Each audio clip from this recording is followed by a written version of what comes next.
Dear students, आज यह रसायन विज्ञान का चौथा वीडियो है।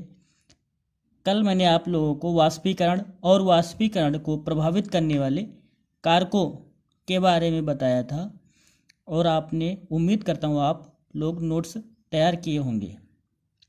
वीडियो शुरू करने से पहले अगर आपने चैनल को सब्सक्राइब नहीं किया है तो अवश्य सब्सक्राइब कर लें, जिससे आपको हर वीडियो की नोटिफिकेशन आसानी से मिल जाए। वीडियो अच्छा लगे तो लाइक और कमेंट कीजिए और अपने दोस्तों के पास शेयर कीजिए। देखिए, रसायन विज्ञान का यह चौथा वीडियो, इसमें वाष्पीकरण से शीतलता उत्पन्न होती है, इस कथन के पक्ष में 5 उदाहरण दीजिए। ये प्रश्न दे रखा है।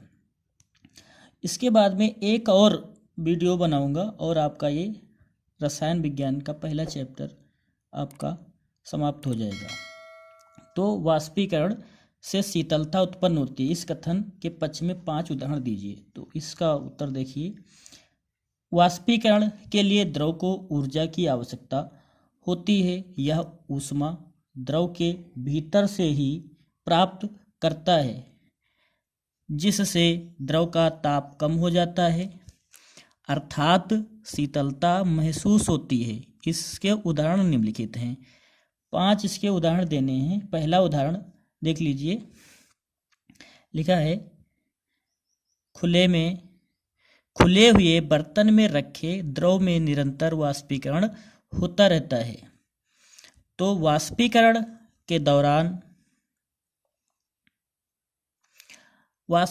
दौरान कम हुई ऊर्जा को पुनः प्राप्त करने के लिए द्रव के कण अपने आसपास से ऊर्जा अवशोषित कर लेते हैं।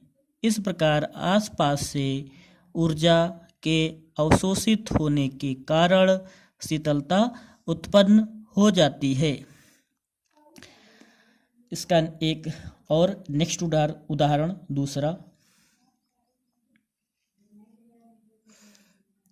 दूसरा उदाहरण है, एसीटोन को हथेली पर रखने से ठंडक उत्पन्न होती है।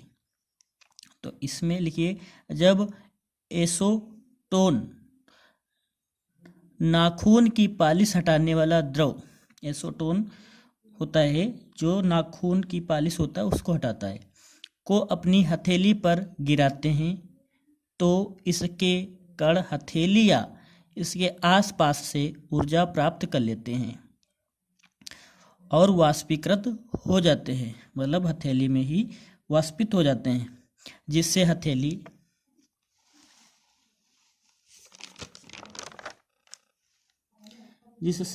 हथेली पर शीतलता का अनुभव होता है।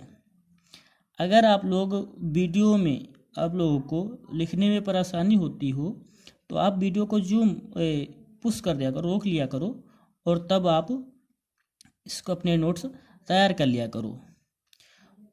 गर्मियों में मिट्टी के घड़े में रखा जल ठंडा हो जाता है। इसका क्या कारण है देख लीजिए। मिट्टी के घड़े में असंख्य छिद्र होते हैं, जिससे भीतर का जल रिसकर बाहर आ जाता है तथा इसका वाष्पीकरण हो जाता है। इस प्रक्रिया में जल आवश्यक ऊष्मा घड़े के अंदर जल से ही प्राप्त करता है और जल ठंडा हो जाता है।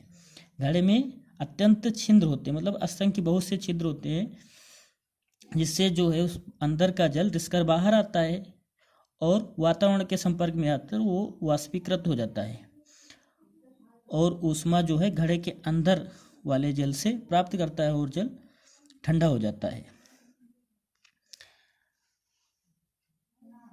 और इसका उदाहरण नंबर 4 देख लीजिए, गर्म चाय को फूंक मारने से चाय आसानी से पी जा सकती है।